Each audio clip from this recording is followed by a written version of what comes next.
तो ये ऑप्टिक्स क्या है इस यात्रा के बाद अब? इस विजिट की कोई खास उपलब्धियां नहीं है हिंदुस्तान के लिए, जहां पे कोई दुनिया मतलब यूनाइटेड स्टेट्स को छोड़ के और या शायद जर्मनी को छोड़ के किसी भी मुल्क का बड़ा नेता वहां जाने के लिए तैयार नहीं है, वहां नेतन्याहू से मिलने के लिए तैयार नहीं है। भारत का प्रधानमंत्री अगर वहां पे जाए और मोदी जिस तरह से वहां पे पेश आए कि हम पूरी तरह से आपके साथ खड़े हुए हैं, तो ये बहुत ही डोमेस्टिक पॉलिटिक्स के हवाले से नेतन्याहू के लिए इम्पोर्टेंट था। सोशल मीडिया पे तो बड़ी जय जयकार हो रही है, तारीफ हो रही है कि नरेंद्र मोदी और भारत के लिए तो भारत जो एक हिंदुत्व राज्य बन रहा है उसके लिए तो मॉडल स्टेट है इजराइल, तो उनको क्या परवाह है? हिंदुस्तान की साख, हिंदुस्तान की रेपुटेशन का सवाल है कि आप जाके एक अंतर्राष्ट्रीय मुजरिम से गले मिल रहे हैं। नेतन्याहू की हालत ये है कि अगर 100 से अधिक देशों में अगर वो प्रवेश करते हैं जो उस कोर्ट के सदस्य हैं, तो वो गिरफ्तार हो सकते हैं। ये तो अब की बार नेतन्याहू सरकार जैसे परफॉर्मेंस मोदी साहब ने दिया। तो अगर मान लेते हैं थोड़ी देर के लिए नैतिकता को आप ताक में रख दीजिए, तो इसमें क्या हर्ज है अगर नेतन्याहू के जरिए डोनाल्ड ट्रंप तक पहुंच रहे हैं मोदी जी? तो यूं समझिए कि अगर आप नेतन्याहू के जरिए जाएंगे तो कीमत जो है ट्रंप भी अदा करेगा, नेतन्याहू भी अदा करेगा। चाहिए ये कि हिंदुस्तान दूसरे देशों के साथ अपने रिश्ते मजबूत करे, जैसे मोदी साहब ने फ्री ट्रेड एग्रीमेंट यूरोपीय यूनियन के साथ किया, अच्छी बात है, और देशों के साथ बात चल रही है। उस दिशा में जाके हिंदुस्तान को ज्यादा फायदा मिलेगा बजाय इसके। ये एमओयूज जो साइन हुए हैं, इसमें अगर एक सरसरी निगाह डाली जाए, इस एमओयू में तो उस तरह की भी कोई चीज, कोई डिफेंस का हिस्सा नजर नहीं आता। हिंदुस्तान ने कमिट किया है कि अगले 5 साल में 50,000 हिंदुस्तान के मजदूर वहां भेजे जाएंगे। हिंदुस्तान के लिए बहुत खराब है, क्योंकि आप एक ऐसे सिचुएशन में अपने नागरिकों को भेज रहे हैं, अपने मजदूरों को भेज रहे हैं जो एकदम अस्थिर सिचुएशन है।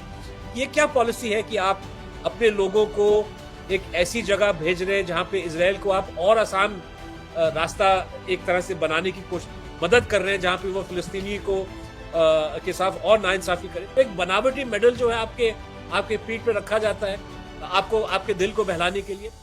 नमस्कार, द वायर में आपका स्वागत है। मैं हूं आरफा खानम शेरवानी। नरेंद्र मोदी सरकार को अब लगभग 12 साल पूरे होने जा रहे हैं। मुझे लगता है कि मोदी जी को और उनके जो ब्यूरोक्रेट्स हैं उनको खुद समझ में नहीं आ रहा है कि आखिर वो क्यों कर रहे हैं और क्या कर रहे हैं और कैसे कर रहे हैं।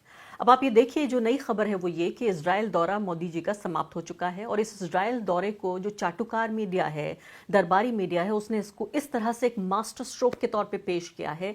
लेकिन पूरी दुनिया में इसकी जिस तरह से निंदा हो रही है, खासकर उन लोगों के, उस दुनिया में हम देखें जिस दुनिया में अभी भी सिद्धांत और नैतिकता की बात होती है।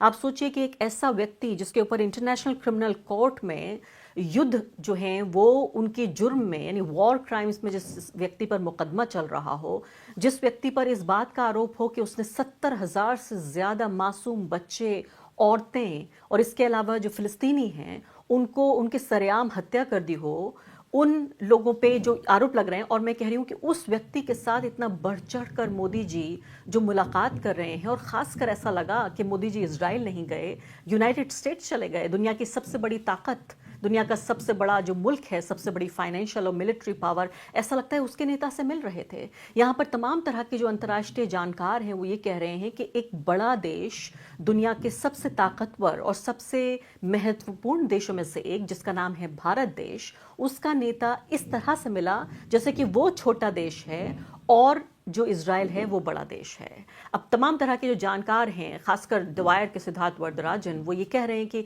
डोनाल्ड ट्रंप तक पहुंचने के लिए इजराइल को एक तरह से एक पुल के तौर पर इस्तेमाल करने की, नेतन्याहू को एक पुल के तौर पर इस्तेमाल करने की कोशिश हो रही है। क्योंकि लगातार आप देख रहे हैं, जब से जो ऑपरेशन सिंदूर हुआ, उसके बाद जो युद्ध विराम हुआ, डोनाल्ड ट्रंप बार बार अपमानित करने की कोशिश करते हैं नरेंद्र मोदी को और कहते हैं कि ये युद्ध विराम मैंने किया, मैंने कराया, यानी कि उन्होंने डिक्टेट किया, उन्होंने आदेश दिया कि आपको अब जंग खत्म करनी होगी पाकिस्तान के साथ। और मोदी जी कभी इस बारे में कुछ कह ही नहीं पाते हैं। इसके अलावा लगातार जो ये पूरी टैरिफ की जो जंग चल रही है उसमें भी जो संबंध हैं वो बहुत अच्छे नहीं हैं। तो तमाम तरह से आर्ग्यूमेंट ये दिया जा रहा है कि इसलिए किया जा रहा है। लेकिन क्या फिर भी इस लिहाज से अगर देखा जाए, इस पूरा जो ट्रिप है उसका ऑप्टिक्स देखिए, तस्वीरें आप ये देखिए कि इसमें वीडियोस भी जारी किए जा रहे हैं, इसमें सेल्फीज भी जारी की जा रही हैं, और ऐसा लगता है कि दो नेताओं की ये कोई आपसी निजी एक तरह की बैठक है जिसको दिखाया जा रहा है, दो देशों के नेताओं के बीच नहीं, दो देशों के बीच नहीं, बल्कि उन दोनों के बीच। अब ये है फिलहाल भगवा रंग का कैसे इस्तेमाल किया जा रहा है कि नरेंद्र मोदी को खुश करने के लिए देखिए नेतन्याहू की पत्नी ने वो कोट पहन लिया। इसके अलावा किस तरह से जो खाने का इंतजाम हुआ, ये आप तस्वीर देख रहे हैं यहाँ पर, दरबारी मीडिया के लोग बाकायदा किचन में पहुंच गए वहां पर, और इस सबके जरिए क्योंकि सब्सटेंस नहीं है, कुछ बात करने के लिए कोई मुद्दा नहीं है, सामने रखने के लिए कोई चीज कॉन्क्रीट नहीं है, तो सिर्फ इसलिए इसको तथाकथित सिर्फ तस्वीरें यानी ऑप्टिक्स जिसको कहा जाता है, सिर्फ तस्वीरें और वीडियोस के जरिए इस पूरे विजिट को बड़ा दिखाने की कोशिश हो रही है। इस विजिट के कई महत्वपूर्ण बिंदु हैं जिस पर मैं बातचीत करूंगी और सिद्धार्थ वरदराजन के साथ, और आपको ये बताऊंगी कि क्या इसको अगर हम देखें अंतर्राष्ट्रीय रिश्तों के हिसाब से, राजनयिक रिश्तों के हिसाब से, नरेंद्र मोदी के जो अब 12 साल वो पूरे कर रहे हैं सत्ता में, यानी वो सोचिए आपके एक ऐसा देश का नेता जो अपने को खुद विश्व गुरु कहता है, वो विश्व गुरु जाके एक छोटे से और एक ऐसे देश और नेता के साथ जिसको पूरी दुनिया में एक तरह से कहा जा रहा है वो डिसग्रेस्ड हो चुका है, जिसके साथ दुनिया के बड़े बड़े नेता ना मिलना चाहते हैं, ना तस्वीर खिंचाना चाहते हैं, ना उसके साथ पब्लिकली कोई बातचीत करना चाहते हैं। पूरी पश्चिमी दुनिया में जो आम राय है, जो पब्लिक ओपिनियन है, वो बदल चुका है पूरे तरीके से। वो व्यक्ति खुद जो एक तरह के चुनावी कैंपेन के लिए नरेंद्र मोदी को इस्तेमाल कर रहा है, और नरेंद्र मोदी इस्तेमाल हो जाना चाहते हैं। क्या वजह है इसकी, किस तरह से इसको देखा जाए, आइए बातचीत करते हैं। और इसी खास मुद्दे पर बातचीत करने के लिए मेरे साथ द वायर के सिद्धार्थ वरदराजन इस वक्त मौजूद हैं, विदेश मामलों के जानकार भी हैं। सिद्धार्थ, मैंने आपके वीडियोस देखे हैं, आपने लाइव ब्रॉडकास्ट भी द वायर पर किया जिसमें देखा मोदी जी बोले, नेतन्याहू बोले, और तमाम जो तस्वीर थी और पूरी सूरत हाल ऐसा लग रहा था कि ये दो देशों के बीच नहीं, दो नेताओं के बीच। ऐसा लगता था कि भारत नरेंद्र मोदी के लिए और इजराइल जो है वो नेतन्याहू के लिए, उनकी कोई अपनी जागीर है, उनकी कोई बापौती है। इसको अगर इसका एक टीवी का बड़ा ही लोकप्रिय टर्म है कि इसके ऑप्टिक्स से अगर शुरुआत करूं मैं आपसे, तो ये ऑप्टिक्स क्या है इस यात्रा के बाद? अब ऑप्टिक्स तो मुझे बेहद खराब लग रहे हैं, और ये विजिट अब खत्म हो चुका है, और ये अब एक तरह से स्पष्ट हो चुका है कि इस विजिट की कोई खास उपलब्धियां नहीं है हिंदुस्तान के लिए।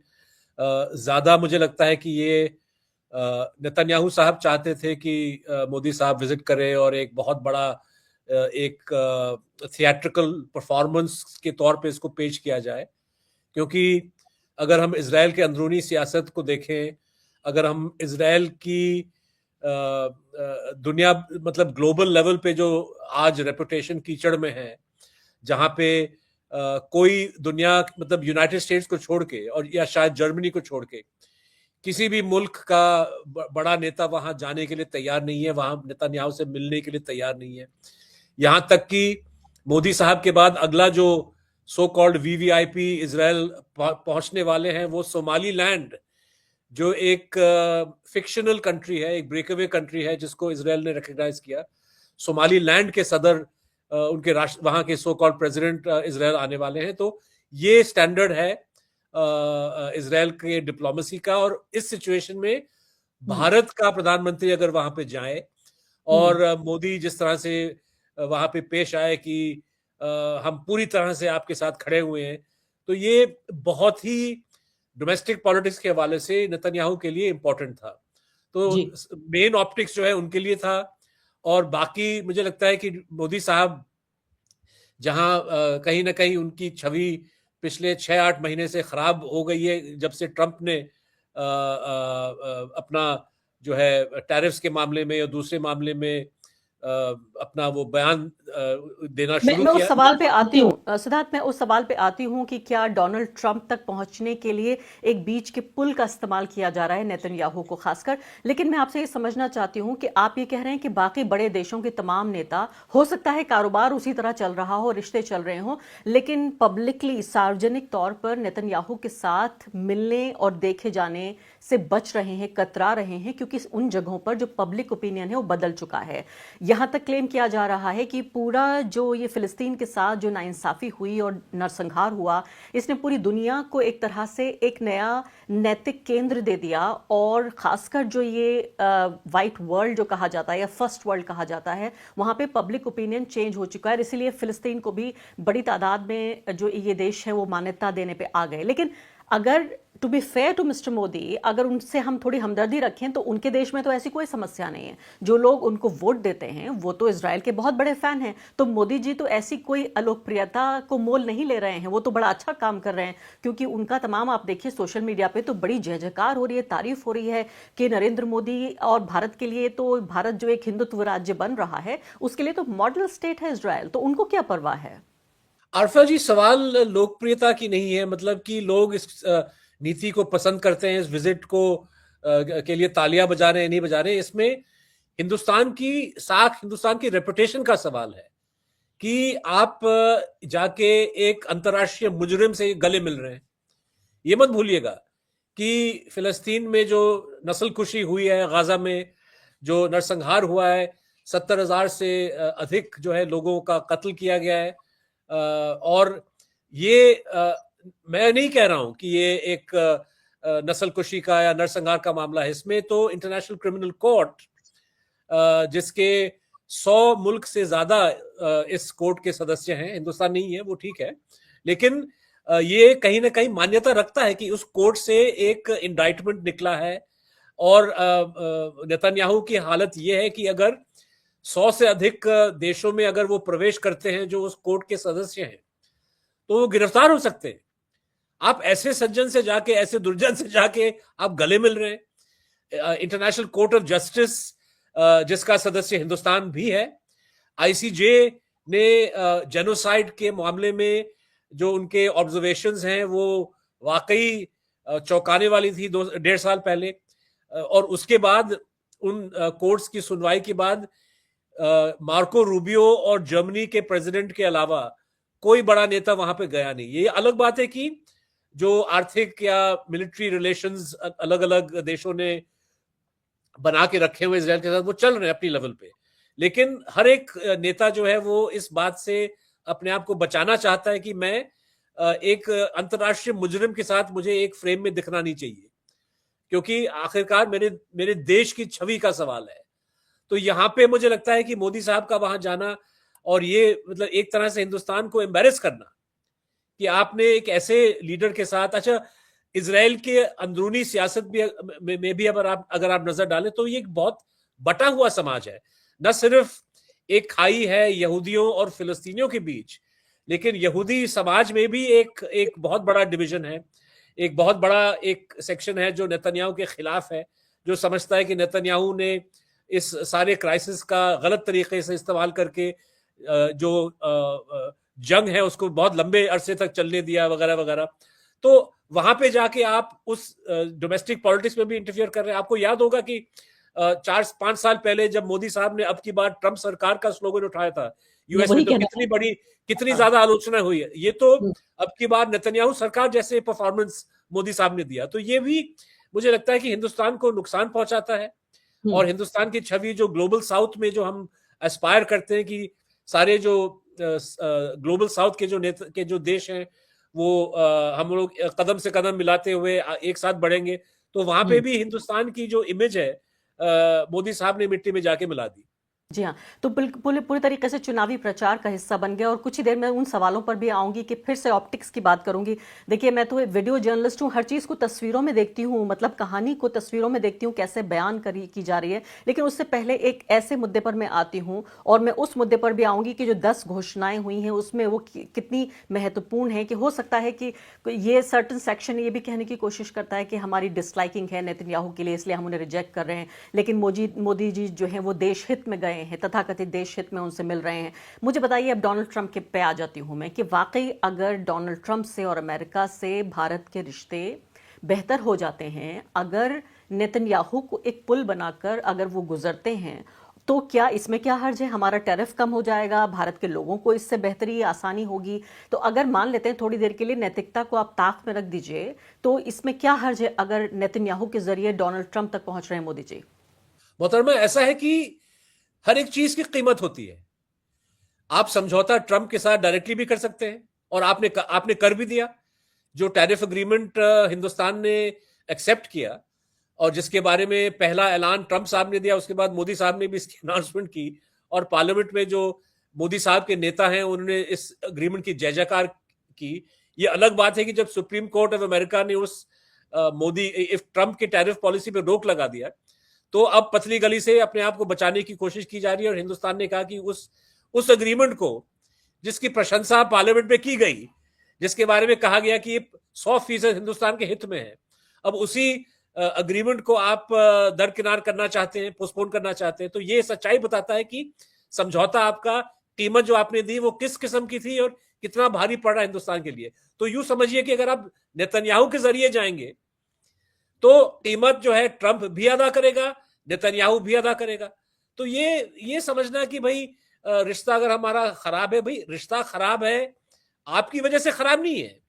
आप रिश्ता खराब हुआ है क्योंकि ट्रंप जो है पूरी दुनिया को एक दिशा में ले जाना चाहता है जहां पे हर कोई देश अमेरिका की बात माने, और अगर आप उसकी बात नहीं मानेंगे तो आप पे जो है आपको दुश्मन या आपको आपके साथ पनिशमेंट का व्यवहार किया जाएगा। तो चाहिए ये कि हिंदुस्तान दूसरे देशों के साथ अपने रिश्ते मजबूत करे, जैसे मोदी साहब ने फ्री ट्रेड एग्रीमेंट यूरोपीय यूनियन के साथ किया, अच्छी बात है, और देशों के साथ बात चल रही है।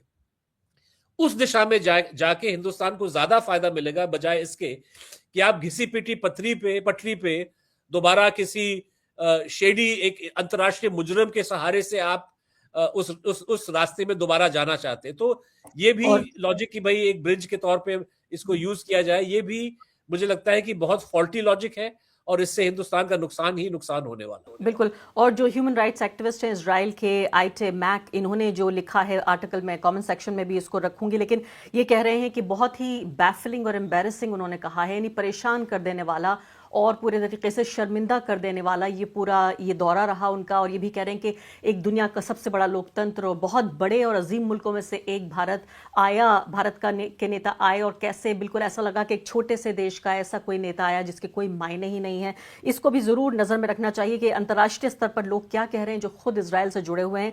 अब मैं आ जाती हूँ इस बात पर, ऑप्टिक्स के अलावा और उसकी पॉलिटिक्स के अलावा जो अग्रीमेंट्स हुए हैं, मैं अपने दर्शकों को यहाँ ये बताना चाहती हूँ कि जो अग्रीमेंट्स की पूरी लिस्ट है, ये एमओयूज जो साइन हुए हैं, इसमें अगर एक सरसरी निगाह डाली जाए तो ये कहते हैं कि एक तो पहला हुआ है जियो फिजिकल एक्सप्लोरेशन, दूसरा हुआ है development of national maritime heritage complex, और इसके अलावा कल्चरल एक्सचेंज प्रोग्राम हो रहा है, एनपीसीआई इंटरनेशनल और MASAV Israel on implementation of UPI।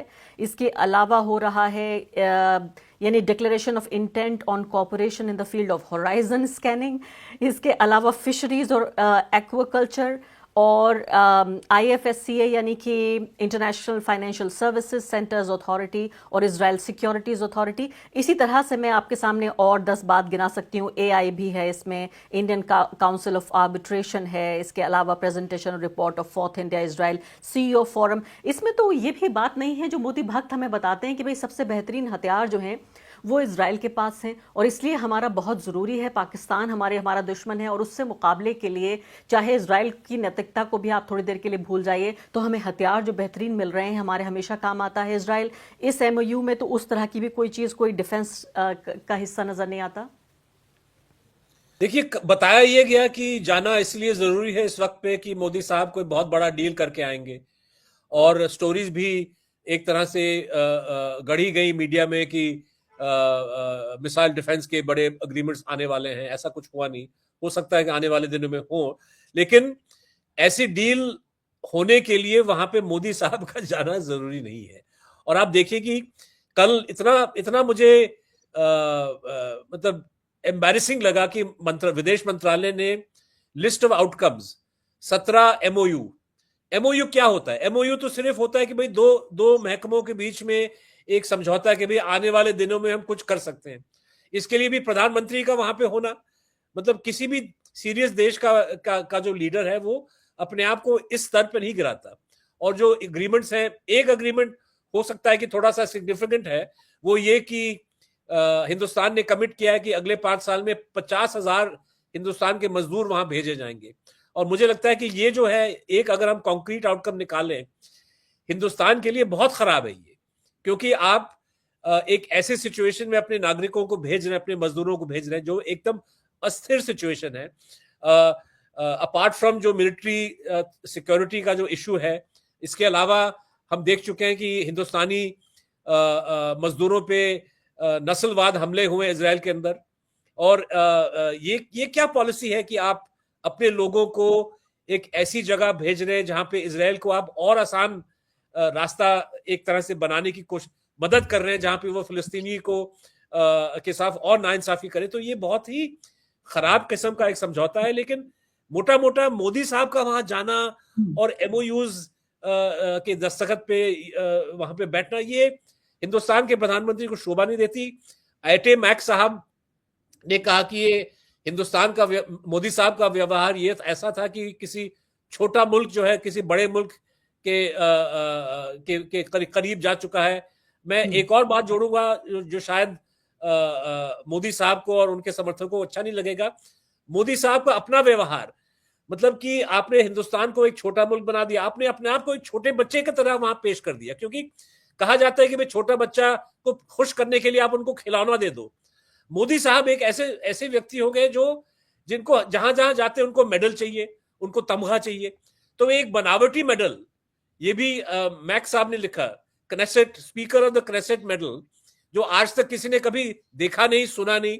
और हो सकता है कि मोदी साहब को ये तमगा मिलने के बाद किसी और को आइंदा नहीं मिलने वाला है। तो एक बनावटी मेडल जो है आपके पीठ पे रखा जाता है आपको आपके दिल को बहलाने के लिए। मतलब मुझे याद आ रहा है एक और अवार्ड जो मोदी जी को मिला था किसी अरब देश में, और पता चला कि उस अवार्ड का कोई एग्जिस्टेंस ही नहीं था। एक जमाने पहले की बात है, उनके पहले कार्यकाल की जो वायर ने उस स्टोरी को ब्रेक किया था। मुझे वही उसी तरह का मेडल ये नजर आ रहा है। लेकिन मैं आखिरी बात आपसे ये पूछना चाहती हूँ कि जिस तरह से यहाँ तथाकथित जो चाटुकार मीडिया है उसने भी इस पूरे मुद्दे को जिस तरह दिखाया है, नेतन्याहू ने, आप ये कह रहे हैं कि उन्होंने उनको खुश करने की कोशिश की। नेतन्याहू ने बिल्कुल बच्चे की तरह या बड़े की तरह, देखिए, भगवा रंग का इस्तेमाल, यानी उनका जो उनके जो कपड़ों में जो रंग था, उनका जो रुमाल लगा हुआ था उनके कोट में, उससे मिलती हुई कपड़े उनकी वाइफ को पहना दिए गए। नेतन्याहू ने अपनी पत्नी को पहनाए, सारा को। तो ये भी एक तरह से उनको खुश करने की कोशिश हुई। फिर कहा गया कि ये जैकेट जो है, हमें चाटुकार मीडिया ने बताया कि ये जैकेट जो आपने पहन रखा है, आप इसे अभी भी जवाहर कट कहते हैं जैकेट को, या ये मोदी जैकेट बन गई है? अब ये पता ये भी चला है कि मोदी जैकेट, मोदी जैसे कपड़े पहने नेतन्याहू ने उन्हें खुश करने के लिए। देखिए, मीडिया की हालत तो खराब है ही, हम बहुत लंबे अरसे से देख रहे हैं। और इससे शायद एक साल पहले कई हिंदुस्तानी पत्रकारों को इजराइल के दौरे पे ले जाया गया। वहां पे कुछ तस्वीरें वहां से निकली जहां पे वो नेतन्याहू, मतलब कि वो जेनोसाइड के बीच में, जहां पे उस वक्त जब इन पत्रकारों को वहां पे ले जाया गया तो वो बमबारी और जो है कत्लेआम गजा में चल रहा था। और ऐसे वक्त में जो है पत्रकार वहां जाके बड़े खुशी से मिलते हैं कि सर हमारा किताब साइन करो। तो ये शोभा नहीं देता है। ये कह कह के हम लोग थक गए हैं कि भाई हिंदुस्तानी मीडिया का हालत बहुत ही खराब है। तो ये भी एक तरह से एग्जाम्पल है। और मीडिया जो है क्रिटिकली इस विजिट को नहीं देखना चाहता है। मोदी साहब से कोई पूछ नहीं पा रहा है कि भाई आप इस वक्त वहां पे गए क्यों, क्या हासिल करना चाह रहे थे आपने।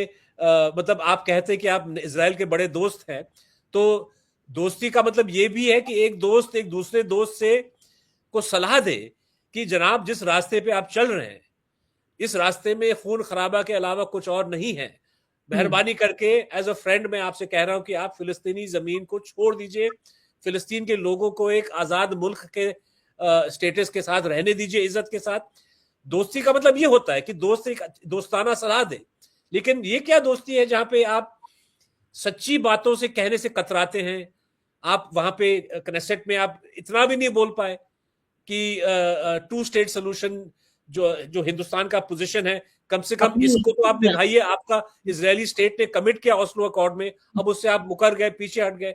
तो इन चीजों को जो है मोदी ने कंप्लीटली इग्नोर किया और मीडिया में कोई इसकी चर्चा नहीं हुई। सिद्धार्थ, समय मेरे पास, जी हाँ, समय समाप्त हो गया है। बहुत बहुत शुक्रिया आपका। और उस वीडियो में जो आपने, जिसका लिंक मैं दूंगी कमेंट सेक्शन में, उसमें आपने ये भी बहुत ही दिल दुखाने वाली बात ये भी कही है कि ऐसा लग रहा था कि एक यहूदी राष्ट्र का नेता मिल रहा है एक हिंदू राष्ट्र के व्यक्ति से, जिसमें वो दिवाली होली का जिक्र कर रहे हैं, लेकिन ईद क्रिसमस इसका कोई जिक्र नहीं है। ऐसा लगता है कि वो सिर्फ और सिर्फ यहाँ जो हिंदू समुदाय है, और वो भी वो समुदाय जो उनको वोट देता है, सिर्फ उसकी नुमाइंदगी करने गए थे और बड़ी शान से कह रहे थे कि मैं आपके सामने लेकर आ रहा हूँ उन लोगों की शुभ शुभकामनाएं। जो 1.4 बिलियन पीपल, तो शान तो दिखाते हैं 1.4 बिलियन, लेकिन उसका सिर्फ 40%, 35% जो उन्हें वोट देता है, इससे ज्यादा के नेता नहीं है वो। बहुत बहुत शुक्रिया आपका सिद्धार्थ वरदराजन।